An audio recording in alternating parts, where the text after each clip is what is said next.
আজকে উচ্চ মাধ্যমিক 2025 ছাত্রছাত্রীদের জন্য টেস্ট এবং ফাইনাল পরীক্ষার জন্য রাষ্ট্রবিজ্ঞানের কোন অধ্যায় থেকে কোন বড় প্রশ্নগুলো যদি পড়ো একদম টেস্ট পরীক্ষার জন্য যেই স্কুলই তোমাদের প্রশ্ন করুক না কেন 100% কমন পাবে। আর ফাইনাল পরীক্ষায় তো এত পড়ার দরকারই পড়বে না। সেই সাজেশনটাই আজকে তোমাদের জন্য দিয়ে দেবো। পাশাপাশি একটু কোশ্চেন প্যাটার্নটা তোমাদের বলে দেবো। তার কারণ তোমাদের 10টা অধ্যায় রয়েছে, সব অধ্যায় থেকে তোমাদের বড় প্রশ্ন আসে না, সব অধ্যায় থেকে ছোট প্রশ্ন আসে না। তোমাদের একটু আগে বুঝে নিতে হবে কোন অধ্যায় থেকে কীরকম প্রশ্ন আসে, যাতে তোমরা পড়তে সুবিধা হয়। আমি তোমাদের বাছাই করা অধ্যায় বলে দেবো, যে অধ্যায় থেকে কনফার্ম বড় প্রশ্ন আসবেই, এবং শুধুমাত্র কোন বড় প্রশ্নগুলো পড়ে তোমরা 100% টেস্ট এবং ফাইনাল পরীক্ষায় ভালো রেজাল্ট করতে পারবে, সেটাই আমার উদ্দেশ্য। টেস্ট পরীক্ষার আগে কেন দিয়ে দেওয়া, টেস্ট পরীক্ষার জন্য যে প্রশ্নগুলো ভালোভাবে পড়বে ফাইনাল পরীক্ষায়ও সেগুলোই পড়তে হবে। ইতিমধ্যেই তোমাদের জন্য রাষ্ট্রবিজ্ঞানের লাস্ট 10 বছরে বোর্ড পরীক্ষায় যে সকল প্রশ্নগুলো এসেছিল তার উত্তর সহ সমাধান, উত্তর সহ ফ্রি পিডিএফ দিয়েছি। পাশাপাশি এই যে বড় প্রশ্নগুলো দেখাচ্ছি, এই বড় প্রশ্নের উত্তর সহ ফ্রি পিডিএফ দেওয়া। পাশাপাশি তোমাদের অধ্যায়ভিত্তিক প্রশ্ন উত্তর এবং বিগত 10 বছরের পাশাপাশি তোমাদের বোর্ডের যে নমুনা প্রশ্নপত্রগুলো হয় তারও উত্তর সহ পিডিএফ কিন্তু দেওয়া হয়েছে। এই ভিডিওর ফার্স্ট কমেন্ট এবং ডেসক্রিপশানে রাষ্ট্রবিজ্ঞানের প্লেলিস্টের লিঙ্ক আমি দিয়ে রেখেছি, সেখান থেকে তোমরা সমস্ত ভিডিওগুলো দেখে তোমরা পিডিএফ সংগ্রহ করতে পারো। এবং আগামী দিনেও তোমাদের জন্য অনেক উত্তর সহ ফ্রি পিডিএফ আসতে চলেছে। তাই যদি চ্যানেলটিকে এখনও সাবস্ক্রাইব না করা হয়ে থাকে তোমাদের কাছে অবশ্যই অনুরোধ রইল চ্যানেলটিকে সাবস্ক্রাইব করে দিয়ে পাশে থাকা বেল আইকনটিকে ক্লিক করে দেওয়ার জন্য, যাতে আগামী দিনে কোনো রকমের ভিডিও এবং আপডেটস তোমাদের আর মিস না হয়। তো চলো শুরু করা যাক আজকের ভিডিওটি। উচ্চ মাধ্যমিকের রাষ্ট্রবিজ্ঞান বা পলিটিক্যাল সায়েন্সে কোন 8 নম্বরের প্রশ্নগুলো পড়তে হবে, একদম অল্প প্রশ্ন, টেস্ট বা ফাইনালের জন্য তো দেবই। তার আগে একটু সিলেবাসটা সম্পর্কে জেনে নাও, যাতে তোমাদের পড়তে সুবিধা হয়। যেমন দেখো, এখানে প্রথম যে অধ্যায় রয়েছে, 10টা অধ্যায়ের মধ্যে প্রথম অধ্যায়, চ্যাপ্টারের নাম আন্তর্জাতিক সম্পর্ক। এই অধ্যায় থেকে কিন্তু বোর্ডের নিয়ম অনুযায়ী কোনো এমসিকিউ কোনো এসিকিউ আসে না। একটি 8 নম্বরের বড় প্রশ্নের উত্তর করতে হয়, অর্থাৎ মোট 8 নম্বর আসে। দ্বিতীয় অধ্যায়, দ্বিতীয় বিশ্বযুদ্ধের পরবর্তী পর্বের আন্তর্জাতিক সম্পর্ক। এখান থেকে কিন্তু কোনো 8 নম্বরে বড় প্রশ্ন আসে না, 3টে এমসিকিউ আসে, 3টে এসিকিউ আসে, মোট 6 নম্বর। 3 নম্বর অধ্যায় তোমাদের এখানে রয়েছে বিদেশ নীতি। এখান থেকেও কিন্তু কোনো 8 নম্বরের বড় প্রশ্ন আসে না, 3টে এমসিকিউ 3টে এসিকিউ, মোট 6 নম্বর আসে। তারপরে 4 নম্বর অধ্যায় সম্মিলিত জাতিপুঞ্জ। এখান থেকেও কোনো 8 আসে না, 4টে এমসিকিউ আসে, 4টে এসিকিউ আসে, মোট 8 নম্বর আসে। তারপরে পঞ্চম অধ্যায় কয়েকটি প্রধান রাজনৈতিক মতাদর্শ। এখান থেকে কোনো এমসিকিউ কোনো এসিকিউ আসে না, কিন্তু একটি 8 নম্বরের বড় প্রশ্নের উত্তর তোমাদের করতেই হয়, 8 নম্বর আসে। 6 নম্বর অধ্যায় সরকারের বিভিন্ন বিভাগ। এই যে অধ্যায়টা রয়েছে, আর 9 নম্বর অধ্যায় রয়েছে ভারতের বিচার বিভাগ। এটা বুঝতে হবে, যদি 6 নম্বর অধ্যায় থেকে তোমাদের বড় প্রশ্ন আসে, তাহলে 9 নম্বর অধ্যায় থেকে এমসিকিউ এসিকিউ আসবে। আর যদি 6 নম্বর অধ্যায় থেকে এমসিকিউ এসিকিউ আসে, তাহলে কিন্তু তোমাদের মাথায় রাখতে হবে 9 নম্বর অধ্যায় থেকে কোনো বড় প্রশ্ন আসবে, এমসিকিউ এসিকিউ কিন্তু আসবে না। যদি 6 নম্বর অধ্যায় থেকে ধরে নিলাম আমরা এমসিকিউ এসিকিউ আসবে, সেক্ষেত্রে 6টা এমসিকিউ আসবে, 2টো এসিকিউ আসবে। আর যদি কোনো এমসিকিউ কোনো এসিকিউ না দেয়, তাহলে একটি 8 নম্বরের বড় প্রশ্নের উত্তর করতে হবে। বোঝাতে পারলাম? নেক্সট 7 নম্বর অধ্যায় ভারতের শাসন বিভাগ। এখান থেকে 2টো এমসিকিউ আসবে, 2টো এসিকিউ আসবে, একটি 8 নম্বরের বড় প্রশ্নের উত্তর করতে হবে, মোট 12 নম্বর আসবে। 8 নম্বর অধ্যায় ভারতের আইন বিভাগ। এখান থেকে 2টো এমসিকিউ আসবে, কোনো এসিকিউ আসবে না, কিন্তু একটা 8 নম্বরের বড় প্রশ্নের উত্তর করতে হবে তার সাথে, মোট 10 নম্বর আসবে। আর এই যে 9 নম্বর অধ্যায়, যদি 6 নম্বর অধ্যায় থেকে বড় প্রশ্ন আসে, তাহলে 6টা এমসিকিউ আসবে, 2টো এসিকিউ আসবে। আর যদি 6 নম্বর অধ্যায় থেকে বড় প্রশ্ন আসে, মানে 6 নম্বর অধ্যায় থেকে যদি বড় প্রশ্ন না আসে, তাহলে 6 নম্বর অধ্যায় থেকে 6টা এমসিকিউ 2টো এসিকিউ আসবে, আর 9 নম্বর অধ্যায় থেকে একটি 8 নম্বরের প্রশ্ন 8 আসবে।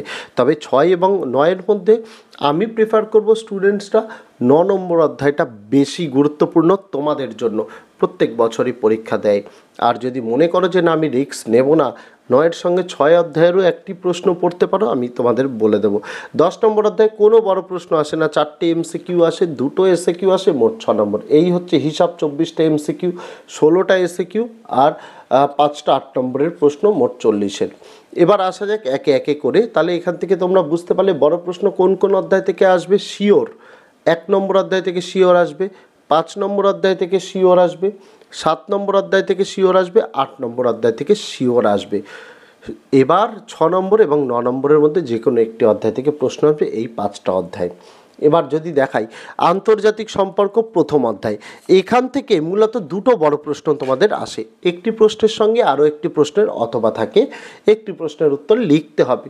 এখান থেকে 3টি প্রশ্ন দিয়েছি, তোমরা যে কোনো দুটো প্রশ্ন নিজেদের পছন্দ মতো যে কোনো দুটো প্রশ্ন পড়বে। প্রথম প্রশ্ন, জাতীয় স্বার্থের সংজ্ঞা দাও।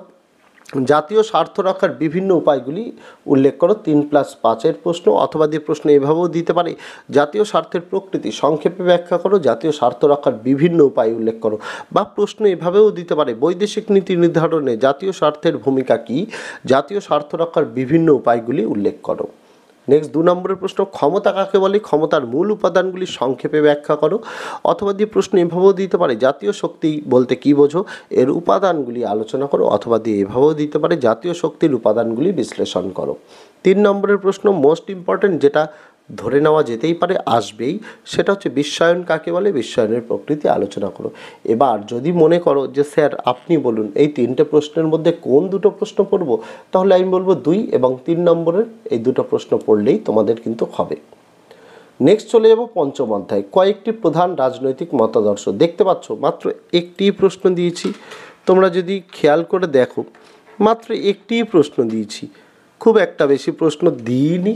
পঞ্চম অধ্যায় থেকে একটি প্রশ্নই এনাফ। সে প্রশ্নটি কি, উদারনীতিবাদ কাকে বলে, এর বৈশিষ্ট্যগুলি আলোচনা করো। 3+5 প্রশ্ন কমন সহকারে তোমাদের প্রশ্ন আসতে চলেছে। এই যে ষষ্ঠ অধ্যায় এবং নবম অধ্যায়, এই দুটোর মধ্যে যে কোনো একটি অধ্যায় থেকে প্রশ্ন আসবে।